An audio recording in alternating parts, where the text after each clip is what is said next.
You're listening to The Feel Good Effect, Better Phone Boundaries. We're talking about how to change the relationship with your phone so it works for you. Let's make it happen. Radically simple and ridiculously doable, The Feel Good Effect will help you redefine wellness on your terms.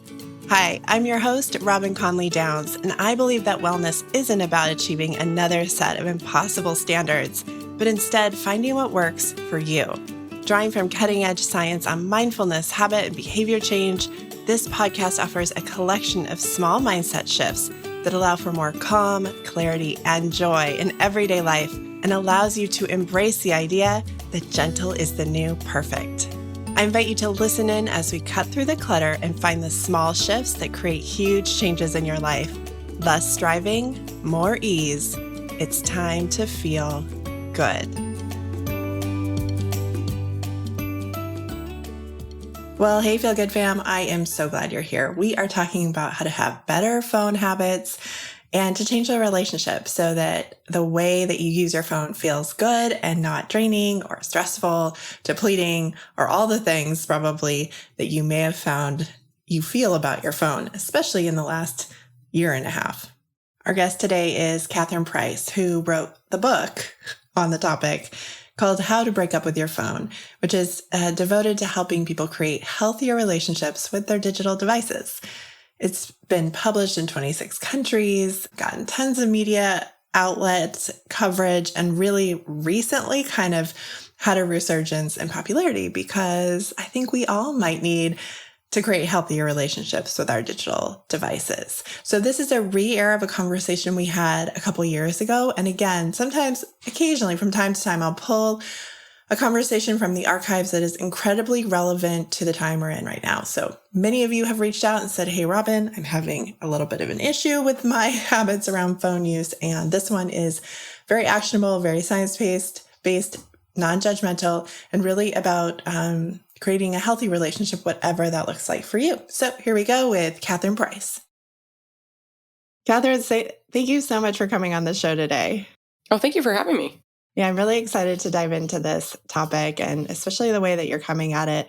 So for those listeners who aren't familiar with your work, and I should have mentioned to you before we started recording that I'll read like a pre-roll intro so people kind of have your official bio. But for those who are new to your work and particularly this book, what is it about your story that led you to write How to Break Up with Your Phone? I would say a few things led me to write How to Break Up with Your Phone. And one was that I am a science journalist by training, so I like to try to understand things from a deep level and then write about them. And then another thing is that I have a background in mindfulness. I've done training in mindfulness-based stress reduction and done a bunch of writing about it. So I try to be pretty aware of what I'm doing and how it's making me feel. And then the thing that really catalyzed this is that I had had a baby. And I had these moments where I would notice that she was looking up at me as I was looking down at my phone. And once I'd actually noticed that, it really made me feel sick to my stomach because I realized that's not what I wanted her to think when she thought of a human relationship. And it also was not the way that I wanted to experience motherhood or my own life. In other words, I didn't want to just be staring down at my phone while life passed me by. So all those things together led me to want to write a book that would both look into the science of what our phones are doing to us, but then also provide concrete solutions, and ideally solutions that came at the problem from a non-judgmental way that gave people the ability to adapt the plan based on their own needs and wants. And I think that's what attracted me to your work. First of all, that science-based approach, but also the non-judgmental kind of awareness kind of thing, because we talk about technology and our relationship to it periodically here on the podcast.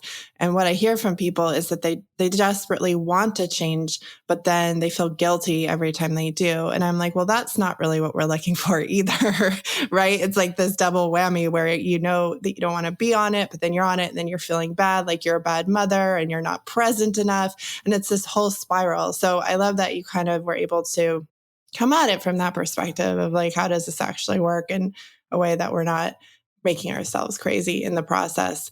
So when you... Yeah, and not like doubling down when you start to feel bad because you're feeling bad, which is something I used to be probably still am extremely good at, but I've tried to train myself out of. It's like, all right, I understand I'm feeling bad. I'm irritated at myself because I'm not sticking to what I said I wanted to do, but there's no point in dwelling on that. That's already happened. The question is, what am I going to do now? Yeah, feeling bad because you're feeling bad. That's something we can all relate to, I think, of being able to move through that. So talk us through the process of getting into the science, because you mentioned you're a science journalist, and I imagine that just going in deep into the research was pretty interesting as you kind of started to put together what this book might look like.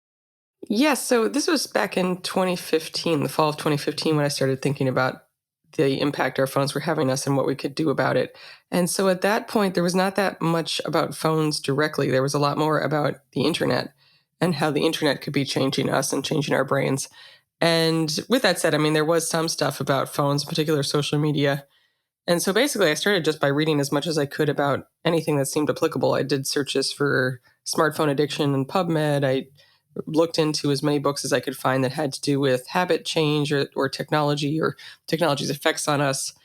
So I kind of just cast a wide net and then read everything I could and called upon all these interviews I'd done in the past because I'd spent years doing health journalism for magazines. So I'd done a lot of stuff about positive psychology and habit change. So then I started to piece all that together into some semblance of a plan. Well, I should back up. The book is broken into two parts. The first half is a look at the science about what we know about how our phones are affecting us, and then and how they're designed to get us hooked. And then the second half is actually a plan for what to do about it. Because what I found as I looked through all these books is that there were many that were very interesting, but they didn't tell you what to do. So you'd end up feeling depressed and anxious.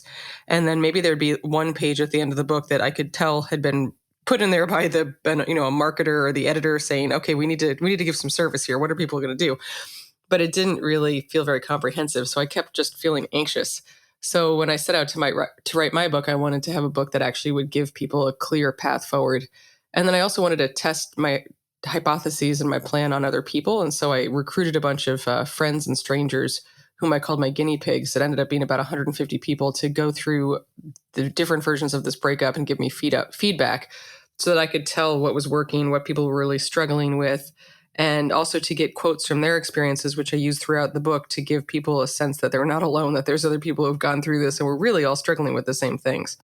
And during that part one, the wake up where you get into the science, when you were first putting things together, was there anything that really stood out to or surprised you? Or was it all kind of things that you had been familiar with before?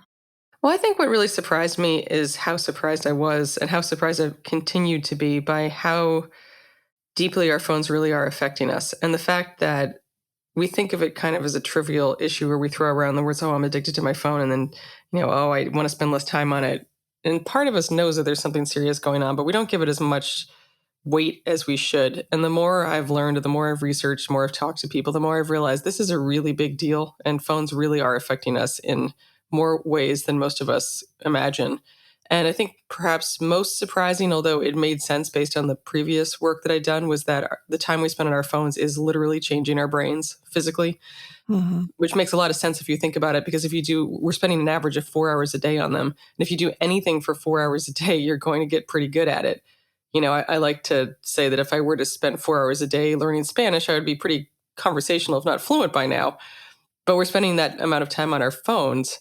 So it's really worth looking more critically at what that time could be doing to us. And I think that's where I found it, I don't know if it was surprising, I mean, disturbing that all of my instincts and the instincts that many people have are actually right. That if you feel your attention span isn't what it used to be, or you're having trouble remembering things, or your relationships feel less fulfilling, you're having a hard time being productive or creative, sleeping. I mean, all this stuff, it really is, your phone really is contributing to that. It's not just in your head. Right. Well, talk us through this idea of phone design and addiction, or at least addiction is like an interesting word. I know you talk about different ways to assess that, but in general, the idea that phones and the apps on them are designed to keep us on them is something, again, that like you might find that's an intuitive statement, but I actually think people are totally aware. Like they blame themselves, right? We think I just need more control. I need more discipline not to pick my phone up, but understanding the design might actually give some insight into why this is happening. Oh, yeah. And I think that we're very good at beating ourselves up for this kind of thing and blaming ourselves. And so I can tell you that this is not our fault.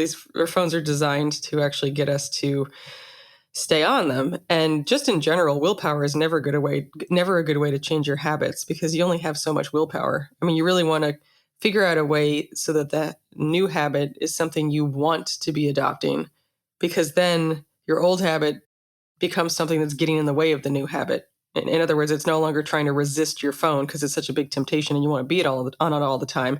Instead, you can think of it as, wait, I don't want to be on my phone as much because it's getting in the way of what I actually want to be doing. So that would be one thing I would say. And yes, so to answer your question, I think it's really important for us all to recognize the business model behind some of our favorite apps. And basically, a lot of apps, I mean, particularly social media apps, the news, email to a certain degree, dating, games, they're making money off of advertising. And basically, anytime an app is free, you should have warning bells going off in your mind. Because if you think about it, if an app is free and it's profitable, like Facebook's worth something like $500 billion, then we can't possibly be the customers for that app. It just doesn't make sense. So we're actually the product, and advertisers are the customers, and our attention is what is being sold. And so the more time we spend on the app, the more of an opportunity there is for apps to gather data about us. And this happens not just within the app, but it can actually spread throughout the web. I mean, so Facebook like follows you all over the place. That's a separate conversation. Right. But then they use that data, crazy amounts of data. I'm not just talking about like your favorite bands. I'm talking about it can intuit all sorts of things about your behaviors on the web, your age, your marital status, like things you like, what you're likely to do next, all sorts of stuff.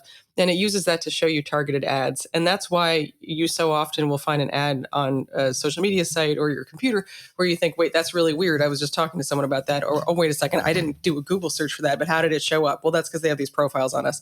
Anyway, the more time you spend on these apps, the more chance there is to show you these ads and to collect data on you, and the more money that the app makes. So you should just recognize that if you're using an advertising-based app, you're essentially making money for somebody else. Like every minute you spend on there is making money for someone else. And that is okay if you recognize it's happening, if you want to be using the app for the amount of time you're using it. But I can tell you from thousands of people who've taken surveys, I have an online challenge at phonebreakup.com people can sign up for that's free, and it has these interactive surveys. And I ask people, what do you hate about your phone? What apps are your problem apps? I mean, it's all of the social media apps, dating, email, the news. It's all of the ones that are engineered to steal our attention from us. And in terms of how they do that, which I think is interesting for people to recognize, they do it by borrowing the same techniques as slot machines. And that is concerning because slot machines are extremely addictive, and they're designed to be addictive. And the way they hook us is they manipulate our brain's biochemistry by getting us to release a chemical called dopamine. And dopamine is our brain's way of recording when something is worth doing again. So if you do something and it was pleasurable or gave you some kind of affirmation, that you're going to want to do it again. You'll release dopamine. So dopamine helps us remember to do things like eat and reproduce. So it's very important evolutionarily, but it's very easy to create a product that will hijack our dopamine systems by triggering the release of dopamine and then getting us to continue to use it, even if it's not necessarily good for us or what we want to do. And once you start to recognize what dopamine triggers are, you'll start to see them all over your phones. And they're very much the same as the ones that are in slot machines. So, for example, you've got bright colors. We're very attracted to bright colors. You've got sounds. You have things that happen in response to something you do. So you hit, send on a text message, and there's a little like whoosh that shows that it was sent into the the text message ether. Novelty, there's always something waiting for you. Anticipation, like that's the pull down to refresh thing in social media apps, is not a coincidence or not just happenstance. That's deliberate because our brains actually release twice as much dopamine in anticipation of a reward as we do when we experience the reward. And then also unpredictability is a huge one where you don't know what's going to be on your phone. You don't know what's going to show up on the slot machine. Something's going to show up, and we know there'll be something on our phone, but we don't know what. And you'd think that we'd be more likely to do something again and again and again if it always gave us a positive reward. But actually, we're much more likely to keep doing it compulsively if we only sometimes get the positive reward. So if you put all that together, you're basically training yourself to associate checking your phone with getting a reward. And you're teaching yourself that checking your phone is worth doing again and again. And once you get that dopamine loop activated, which again is how the phones are designed, very difficult to step away from that. And then you add in the fact that you've got this reward cycle with the dopamine, but then our apps and phones are also designed to trigger anxiety if we step away from them. And we tend to call that colloquially FOMO, the fear of missing out, and kind of joke about it, but it's actually a real thing where we're so conditioned to think that checking our phone again and again is important to do, that if you can't, you get anxious and you start to release stress hormones, including cortisol, which is there to help you survive threats like being chased by a lion. And it doesn't matter that you're not being chased by a lion. Your body acts the same way and you feel really anxious. So what do you do to alleviate the anxiety? Well, you check your phone again. So you put these two things together, and that's why we're compulsively checking our phones. And that's why the average person really is spending 4 hours a day just on their phones, not even other screens. And I say all that very long scientific explanation just to really emphasize the point you made, which is that these devices are designed and engineered is even better word, to get us to stay on them for the maximum amount of time, because that's how they make money. And then somehow they also make us feel like if we do fall for their tricks and spend a lot of time on them, it must be our fault because we are just lazy human beings with no willpower, instead of recognizing, oh, this is like walking into a wolf's den. I mean, this whole thing is engineered to get us to do exactly that. Yes. Thank you for that explanation. Okay. Yeah. All right. Okay. I'm rolling my shoulders now. You got it. And I think for some people listening, that's going to be kind of a review of things maybe they already knew. And for some people, that's very much like brand new information. So part of our mission here at Feel Good Effect is not to scare you or tell you like that we're in some conspiracy theory. I mean, maybe it's slightly conspiratorial, but that like, this is just about empowering you with information, because when you know how things are working and why they're working, then you have the ability to make choices that work for you, right? So you're less of a victim of circumstances. So that's the whole point of this conversation. So let's touch back on the eyeballs equals advertising dollars, because I really don't think people are fully aware of that relationship. So when you're on an app like Facebook or Instagram, a news app, and you're using it for free, like Catherine said, the way that app is making money is usually by serving up ads. So it's not even necessarily the people who are content creators, such as someone like myself, who's making money off of that interaction. It's oftentimes the app. And that's not necessarily a bad thing. It's just more of an awareness thing, that by you're exchanging your eyeballs and to see ads for your time on that app for free, right?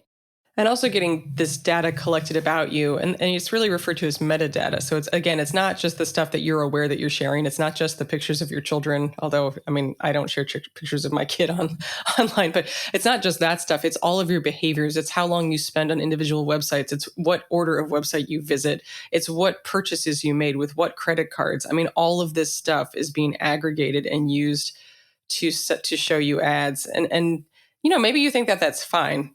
Some people are like, all right, fine. I mean, then you can bring up the issue of it's not just showing you ads, it's also showing you curated content feeds that can shape your vision of reality. And I don't say this in a conspiracy theory kind of way. I mean, this is really, a lot of it is business minded, or I guess, I don't know, you could say political manipulation, but your Facebook feed would not be the same as my Facebook feed, because they would know that we have separate patterns of browsing and separate interests. And maybe that's fine. Maybe it means that I'll genuinely see things that are more interesting to me than if I looked at yours. But it means that the more I get into they call it a filter bubble, and just see stuff that's been targeted for me by Facebook's algorithm, the more that Facebook's going to actually shape my view of reality. And then you get, many people argue that's one of the reasons we become so polarized, is that people's news feeds are actually being selected to reinforce pre-existing beliefs, pushing us way more to the opposite sides of the political spectrum than we might have been before or might think of ourselves on. So, I think that's pretty important. But just to give a kind of humorous example of how detailed this targeting can get, I read this very funny example / spooky where this guy was trying to play a prank on his roommate. And his roommate had this two interesting, very unusual characteristics about him. He was a professional sword swallower, was one. And then second was that he gagged anytime he tried to swallow a vitamin or dietary supplements. So that was kind of a strange connection. And so his roommate decided to pull a prank on him. And so he decided to try to take out targeted Facebook ads that would only target his roommate. So basically picked enough characteristics. When you go on and make a Facebook ad, which by the way owns Instagram and WhatsApp. So when you do an ad, you can actually say, okay, I want to have my ad target men between the ages of 18 and 25 who have an interest in blah, blah, blah, whose political leanings or whatever. You can get very detailed. And he managed to get this down to a single person, namely his roommate. And so his roommate was sitting in the room with the prankster one day, and his roommate says, you wouldn't believe what ad I just got on Facebook. And he actually had an ad that said, are you a professional sword swallower who gags on vitamin pills? Click here. And he was like, this is the most targeted advertising I can ever imagine. And the prank guy kept doing this over and over again. And it got to the point that his roommate got completely freaked out. This was during the Edward Snowden, NSA stuff. He got very paranoid, actually thought he was being stalked. And the prankster guy walked into their room one day to find his roommate sitting in the dark, refusing to pick up the phone because he thought everything was tapped. And then he had to say, okay, guess what? It was actually me, and reveal it. Now Facebook doesn't let you get it to below 20 people, I believe, in a group. But the point being, if you wanted to pick that's how the advertisers use Facebook's data and how Facebook makes money off of it. Because if you know that this particular subgroup of people is very likely to be interested in or have a habit that behavior pattern that has led other people to do a particular thing, that's extremely valuable for the advertiser. And Facebook will actually let you pick lookalike audiences. So if I know something about you, then I can say, okay, well, I want people who are like you. And then Facebook will call upon all of their data to come up with a lookalike audience to target with ads. So again, that's very clever business, frankly, and that's why they're worth so much money. But I don't think most of us recognize that effect of that is that Facebook needs us to spend lots of time on Facebook, and it needs to follow us around the web and collect data, because that is how it's going to make its money. Mm-hmm. Yeah. And I think that is an important fact of life at this point in time and in this moment in history. Whether that will continue long term, it's only anyone's guess at this point. But as consumers, it's been pretty, the lack of transparency, I think, is the really difficult part. So that's part of this conversation, is just making this information available to people so that you as a consumer can make choices that serve you best. So let's talk about the breakup, because, there's so much in this book that in that first half. So if you're really interested in kind of the dopamine conversation and how it's affecting and changing your brain, there's all of that good stuff. But then, Catherine, as you mentioned, then you kind of end up in this depressed state, oh man, what am I supposed to do now? And then you give us these really great tactical tips. So do you want to walk us through the breakup and kind of how you recommend that people start to change their relationship and their habits? Sure. Yeah. So I always like to clarify first that when I say how to break up with your phone, I don't mean dumping your phone, because people freak out and they think, oh my God, I could never do that. I need my phone. Yes, point taken.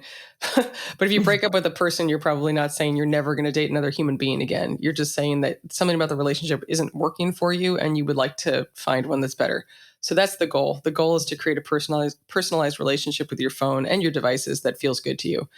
So the way I come at it, what I realized when I was researching it, is that most commonly you're going to hear just lists of tips and tricks, which many listeners probably have already heard and maybe even tried. And that's things like turn off your notifications, get your phone out of your bedroom, get a standalone alarm clock, turn your phone to black and white, things like that. And those are all truly useful. But if you just do them in isolation, it's going to feel unnatural. It doesn't really have a point other than to restrict yourself.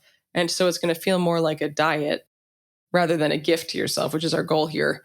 And you just you're going to have to use willpower to stick with them, which, as we talked about before, is a guaranteed way to eventually fail and then beat yourself up about it. Mm-hmm. So instead, what I realized you have to do to start with is really change how you think about the problem to begin with. And so the breakup starts with what I call a technology triage. And that is really trying to figure out where you are right now and then where you want to go. So one of the first things I suggest is figure out how much time you're spending on your phone right now. And you can do that with Apple's screen time feature, which is in the newest operating system, or you can download a third-party app for Android. And that's really just a wake-up call. It's not a precise calculator. Don't get too hung up on the number, but many people are shocked to see how much time they spend on their phone. The one I like best is actually called Moment, and it works for both Apple and Android products. And then once you have a sense of that, I like to tell people to try to define what a healthy relationship would look like to them. And part of that is identifying which parts of your phone do you really like, or which parts of your phone are genuinely useful, because those things we want to keep. I mean, we're not trying to just restrict ourselves for no purpose. Keep that stuff. Then ask yourself, well, what about your phone do you either objectively hate, and it's superfluous, or what kind of stuff do you like in small amounts or have to do to a certain degree, but then it makes you feel gross afterwards? And for many people, if not most people, that's social media, like I said, in the news and dating. It's the dopamine-driven apps. All right, so that then you have a clear goal in mind. You're trying to change the way you use that second category of app. And from that point, you can make some changes to your phone and your environment, physical environment, such as deleting problematic apps off of your phone. You can always reinstall them. For example, I don't even have email on my phone. And that's not to say I never check email on my phone. I just reinstall the email app, or I go to it through Safari when I need to use it to just make it harder. That's when you get your phone out of your bedroom, but you need to have identified something else you want to do instead. So, for example, a lot of people say they wish they were reading more. So I suggest in that case, we'll get a magazine or a book that you know you want to read and put it on your bedside table, and then charge your phone outside your bedroom, because you're going to reach for your phone. I mean, that habit loop, as it's called, the dopamine driven habit loop, is very well established, and you're going to do it. And if you don't have a replacement there, again, it's going to be willpower, and you'll make it for like a day or two, and then you'll be right back to your old habits. So when you have an alternative on your bedside table, when you go to reach for your phone on autopilot, you encounter the magazine, say, and you're like, oh, right, I was telling myself I wanted to read more. And then when you do that, don't make it seem like, and I can never check my phone again. I mean, the point here is really to experiment. So say like, okay, well, for the next couple nights, I'm just going to read this book, read this magazine. I'm going to try to get through X number of pages, and treat it kind of like as an ongoing experiment with yourself. And if you slip up, that's fine. And then so there's a lot of these practical things in the second week of the breakup. And then in the third week, I really focus on trying to change your brain by doing some attention building exercises, because the thing is that our phones really are impacting our ability to concentrate, and it takes time to get that back. You can get it back, but it takes time, and you need to make a practice of it, like reading without distractions for 10 minutes at a time and working your way back up to a full hour, which sounds crazy. We have to do that, but we do. Or meditating. A lot of people say they want to meditate. So that's a great opportunity, and that takes a bit of time.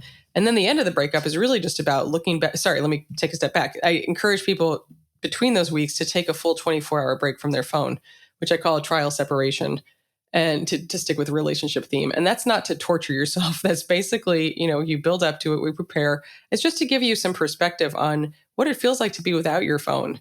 And for many people, it starts off feeling very twitchy and anxious. And then by the second day, they really actually don't want to turn their phones back on, because they feel like time has slowed down, and they feel this strange sense of calm, which seems to be pretty universal. And it's very inspiring for a lot of people. So that's kind of like the right before the end, to give you the extra boost of insight and motivation. And then the last week is really focused on trying to solidify these habits that you've played around with and experimented with. So identifying, well, what worked for you? What do you want to keep? What isn't so important? What didn't work for you? You don't need to bother with that. This is your life. This is your relationship. But basically giving people a chance to reflect, and then to create tools for themselves to support these new habits going forward. And I like to tell people, at the end of the 30 days, you've reached a huge accomplishment, but it's really an ongoing challenge, because you're trying to sustain a healthy relationship with a device that's designed to not have a healthy relationship. So you need to be, as you're saying, forgiving of yourself, and recognize if you're aiming for perfection, you are guaranteed to fail. What was your gentle is the new perfect? Like, that's a very good motto to have in mind here. What I do for myself is that every Friday I do what I call a tech check. And I'm like, okay, well, let's see. What have I slipped? Like, where am I right now? And what do I want to do this weekend? And then how do I kind of reset? So, for example, I actually do like having my phone on black and white sometimes.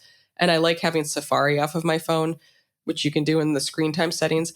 But sometimes I'll have to put those things back during the week to like check an email or whatever. And then I forget to undo it. And so I like to use Friday mornings as this time to just reset and say, okay, let's like get things back to the baseline where I want them to be. And then let's look at the days ahead and have a proactive sense of what I'd like to do or accomplish. And I find that to be really helpful, and makes it feel less like, oh, Catherine, you failed again, beat yourself up.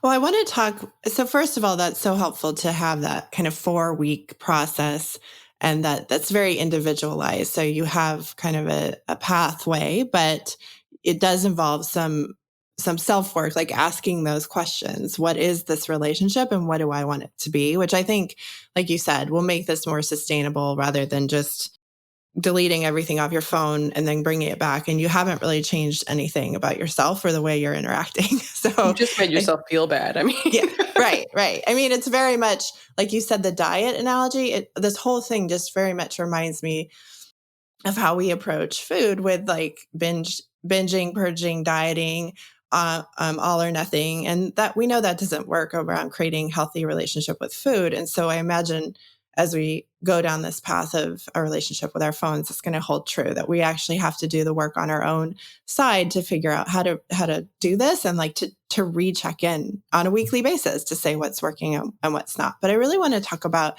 that new relationship, because one of the things that I actually kind of, it's a little bit of a pet peeve, is that I feel like a lot of the, as Cal Newport would say, digital minimalism is coming from people who are self-employed and who have a lot of flexibility around their schedules. And I think you're in a little bit of less of that, a little bit of a less, I would say, in that category. But even so, you have a reasonable amount of flexibility over your own time, how you spend it during the day as a self-employed person, right? So I just want to talk to the more like middle America kind of person who doesn't have the option to delete an email off their phone, right? Who is really very much expected to be there. And so like, what tips would you give to someone who's sitting there thinking, well, that's nice for you, but not for me? Yeah, I think that's a really important point, because a lot of people will say, oh, no, but well, either they'll say I'm in a traditional job, I don't have the flexibility to do that. Or they'll say, oh, and I'm an entrepreneur, I need to be on Instagram all the time because it's how I promote my business. So it's an interesting, we all kind of have these arguments, I was going right? to say, we all say, this doesn't apply to me, I can't do this. Exactly. No, exactly. Okay, that's really great for everybody else, but I can't possibly do that because ... And of course, the reason that those, I'm going to say excuses, but I don't mean that in a condescending way. Like, the reason our excuses are so compelling is because they're grounded in some degree of truth. If you're an entrepreneur, you do need to be on top of your business and marketing. And these days that might involve Instagram. If you are, if you've got a boss who's like sending you emails all the time, then yeah, you're not going to shut off email for 6 weeks and say, like, see you later. I was going to say something stronger, but I didn't. You're not going to do that. And I think that is something that can get missed in these conversations, where it's like, yeah, it's not all or nothing. And also, psychologically, there's some people who can deal with habits in a very kind of scientific, logical way. They tend to be guys, and they tend to be like very data driven. And I envy them to a certain degree, but they're the kind of people who are like, if they had to lose weight, they'd be like, okay, well, I know that I shouldn't eat X, Y, and Z. And so here's my spreadsheet for what I'm going to eat for the next month, and my algorithm for how to decide what my meals are. And I'm just going to do it. And then they do it, and they're successful. And the rest of us are like, wait, but I don't, that doesn't work for me. So I think it's an important point. But what I like to say to people, this is actually one of the most interesting and challenging things working with people, is like, you have to figure out where the line is between what you truly have to do and then what you're telling yourself you have to do. And then when you're using this work, quote unquote, obligation as an excuse for what's actually a very deeply seated habit in yourself that's like looking for a cover up. And so for me, to give an example, it's email. I check my email way too much. This is why I don't always have it on my phone. And I tell myself that checking email equals productivity. I have to check my email. And when I'm checking my email, it's productive time. But is that really true? I mean, certainly to a degree, I have to check my email. But the times when I'm not, when I consciously take a step away, are far more productive in a creative sense, or in an actually getting work done sense, instead of constantly being on intake mode. So I think all of us have to really think more critically about, okay, well, like, what is the actual purpose that you either need to, because you yourself know you need to, or because someone else is going to make you do it? And then ask yourself, does the frequency with which you do that activity match up to your actual requirements? So, for example, I was working with this guy who he was a owner of a pottery studio, and he felt that he needed to be answering Facebook inquiries at all hours of the day or night, so that his Facebook time response, like, average time to respond, was as low as possible. And we were talking about, well, like, is that actually the goal that you want to have as an entrepreneur? Because now you're just going to be beholden to just responding to people on Facebook, instead of communicating that, hey, I'm in the studio having fun, trying to help other people have fun. Like, basically, I'm in the studio doing something that is the reason you're contacting me. I might take a couple hours to respond, but I will get back to you, and I look forward to it when I do, to alleviate his own anxiety. So there's that approach. Like, I have autoresponders for email that are basically like, hey, I'm not checking my email so much because it is ruining my productivity.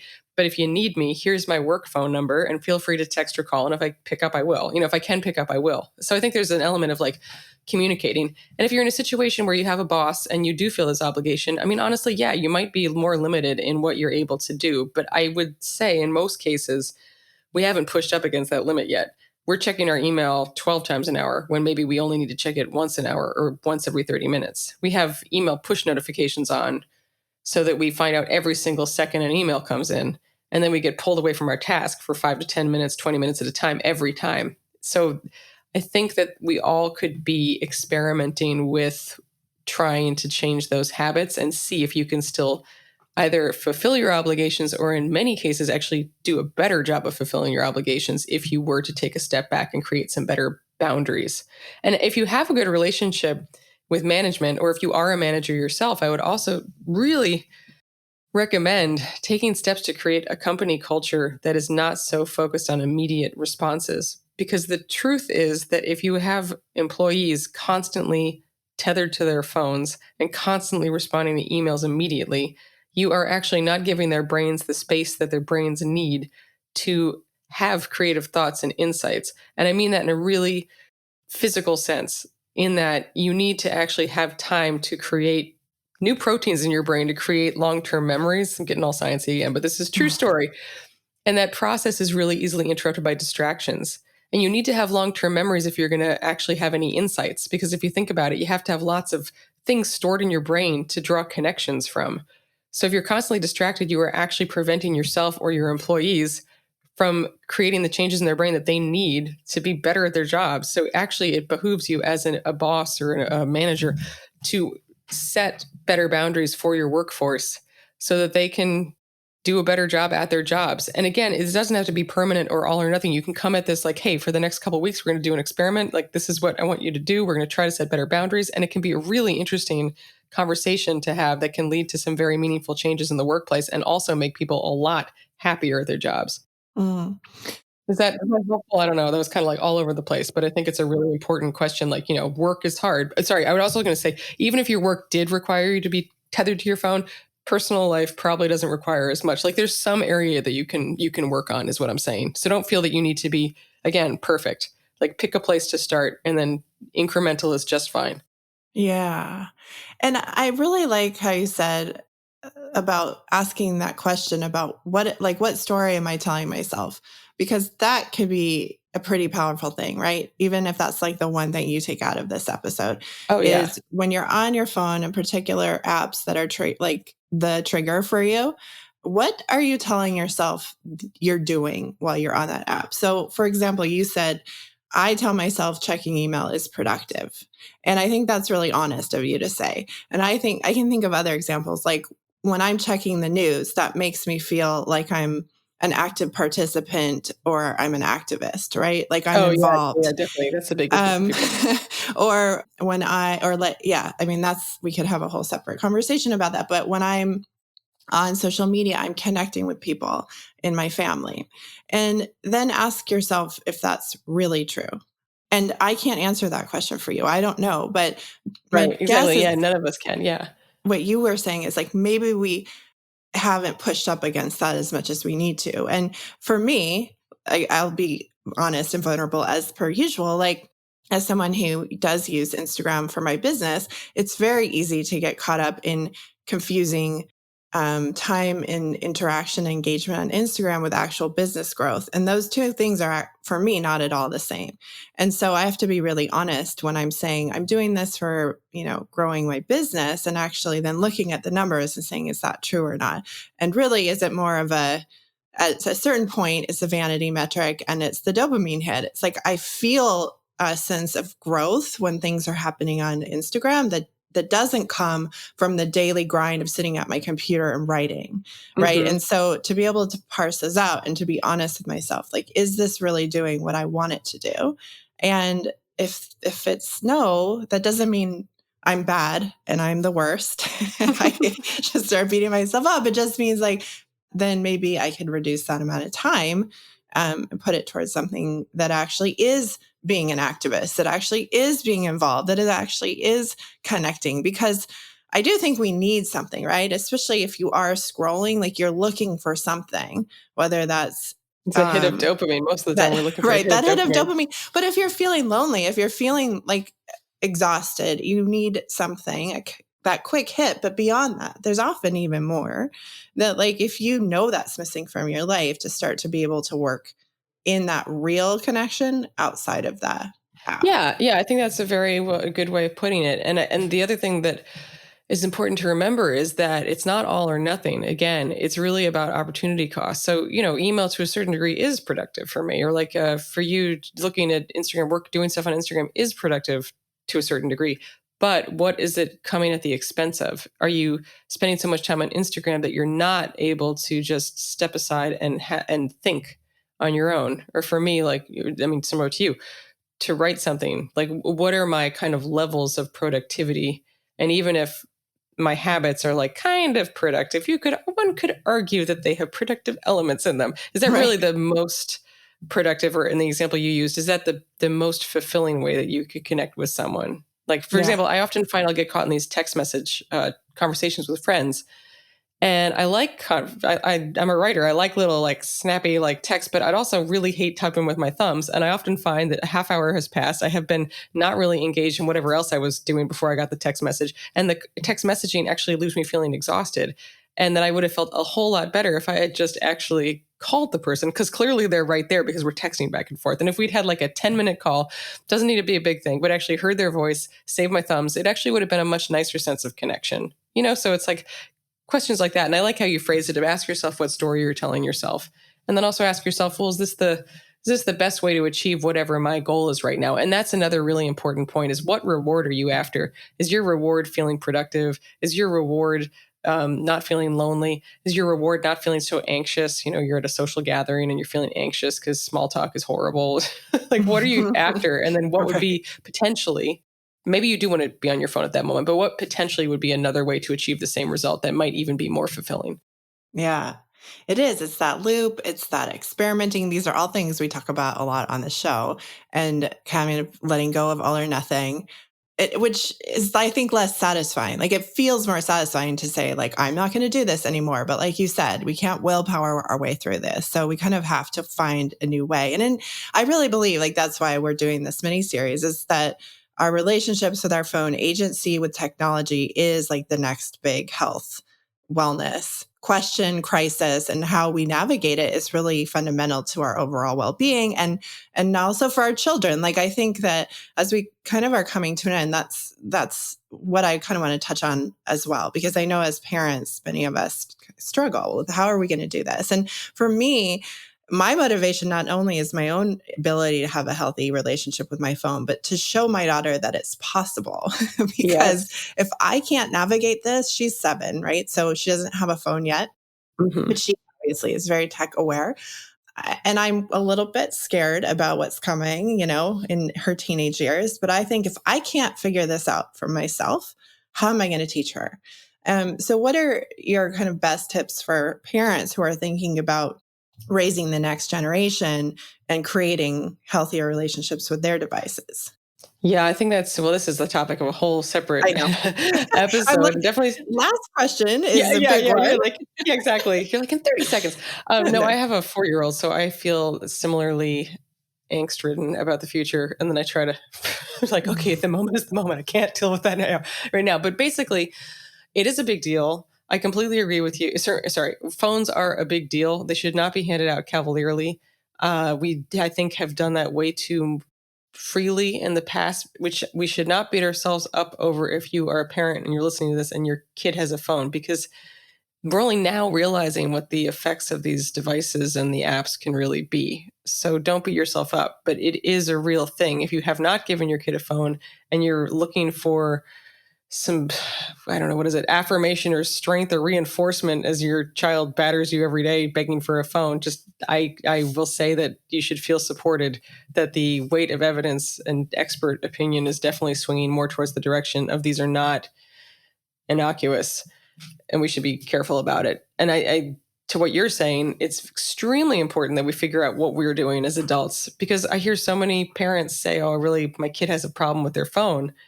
And that may well be true, but it's like, well, let's look in the mirror first, because if you're on Twitter at the dinner table, then you can't possibly expect your child to not want a phone and then to not behave that way, because that's the behavior that you're modeling.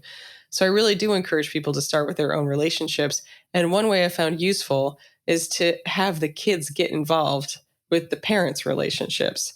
So ask your child, and it doesn't really matter how old they are. I mean, probably, I don't know, like probably older than 4. I don't know what my daughter would say, but your kid's age for sure. Ask them what they think about the way that you use your phone and the way that grown-ups use their phones in general. Like, what do you think about phones? How does it make them feel when they see you on it? I have spoken to numerous people who have had, I mean, they well up when they start talking about this because they've had these moments where their kids, surprisingly young in many cases, will say, I really wish you'd pay attention to me. I don't like how you pay attention to your phone instead of me. It's very poignant. And that can be a real wake up call for a lot of adults about changing their relationships. And in the case of an older kid, it's a good gateway into then talking about the whole family's relationships with their phones. But it only works if everyone is open to change, including the parents. But then you have a conversation that's like, okay, well, let's talk about how we all use our phones. I always encourage parents, particularly of like kids who are starting to beg for phones, to try to change the way the kids think about the phone. So I have a friend whose kid really wants a phone. She's not going to give her one, but she was saying that her daughter wants the phone because she thinks of it as an adult thing to do. And I was suggesting, well, what if you talk to her about how actually adults are kind of pathetic when it comes to phones. I mean, look around. We're on them all the time. We can't look up. We're driving with them. We're like walking across the street with them. We just are completely, truly, I am using this word deliberately, addicted to them.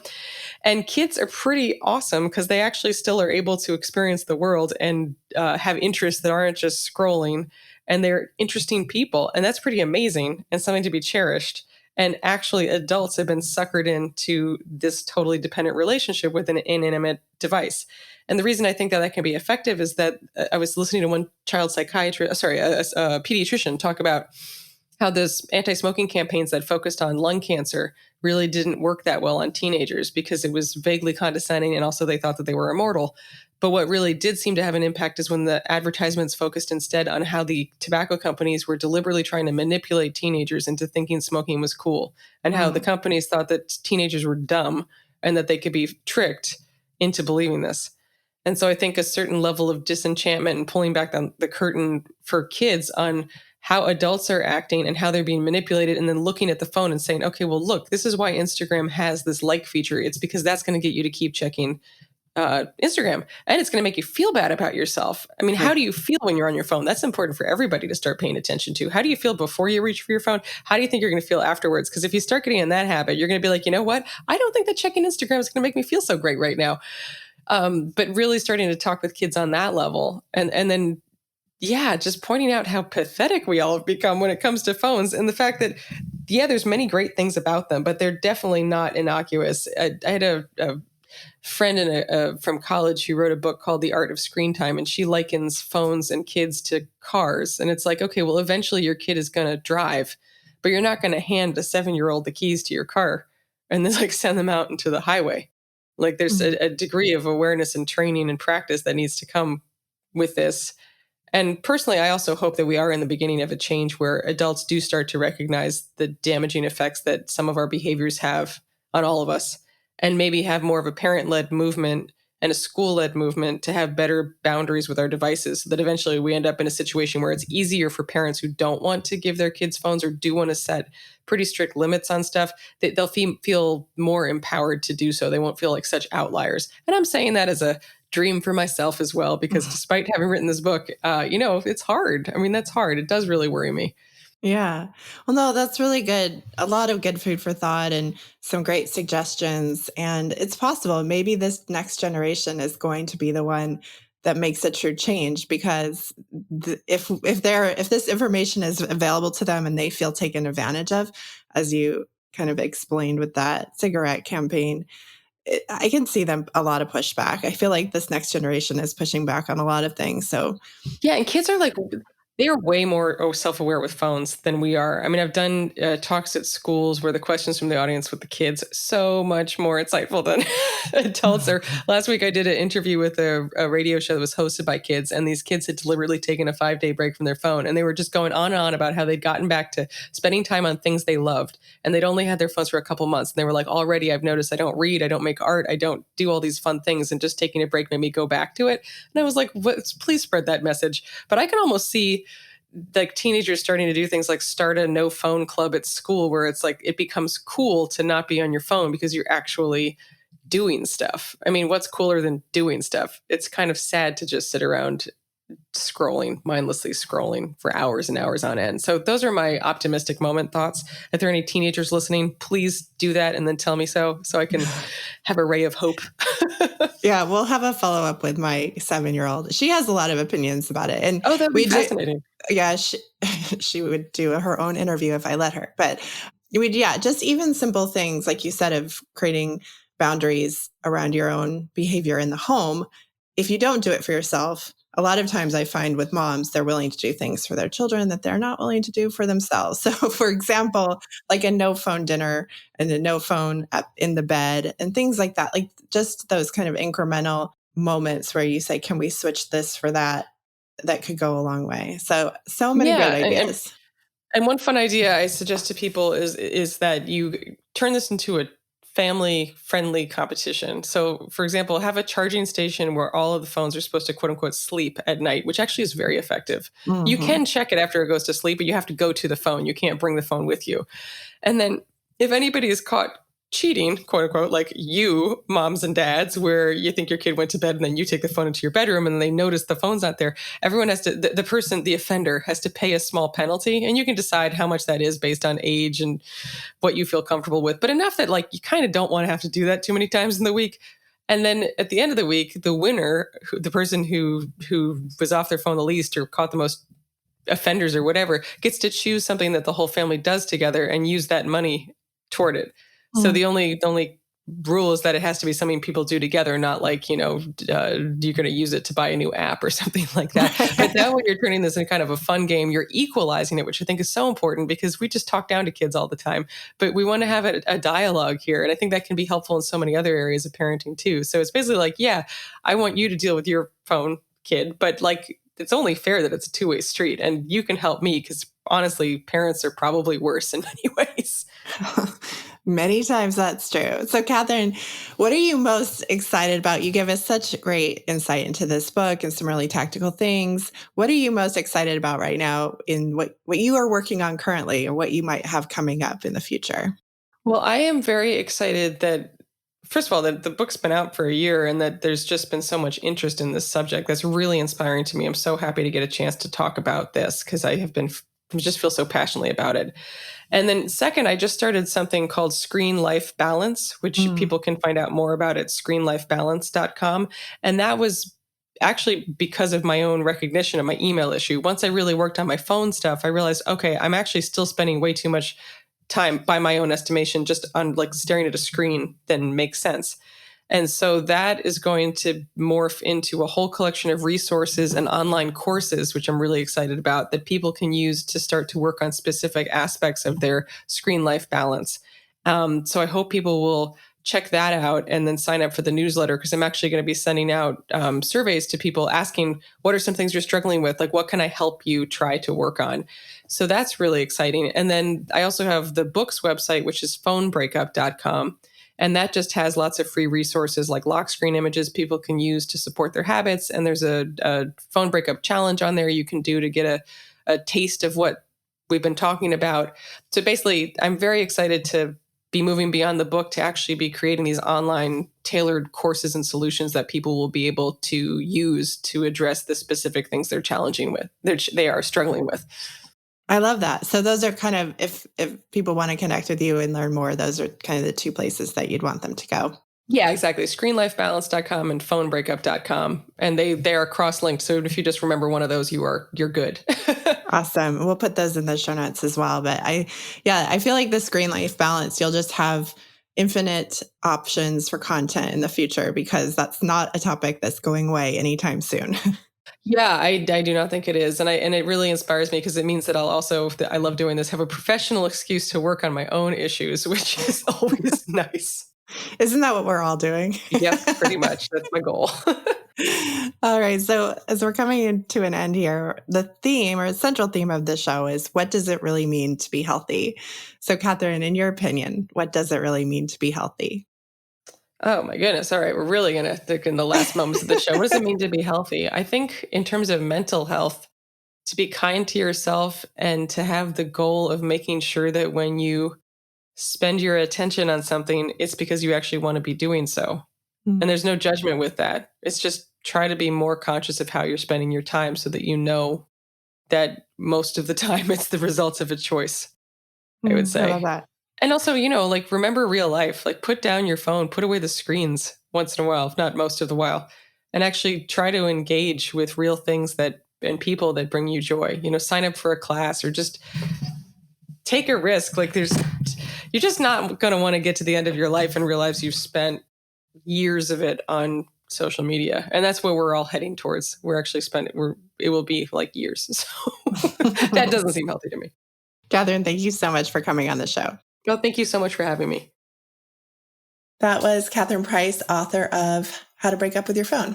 And she helped us create healthier relationships. So if you want to share some takeaways, aha, or action items from this show, you can tag me at Real Food of Life on Instagram. I might be on a social media break when you do it, but I try to catch as many of those as I can. Thank you again so much for listening, for being part of this conversation about what it really means to be healthy and part of this feel-good movement. Again, thank you for listening. Until next time, here's to feeling good.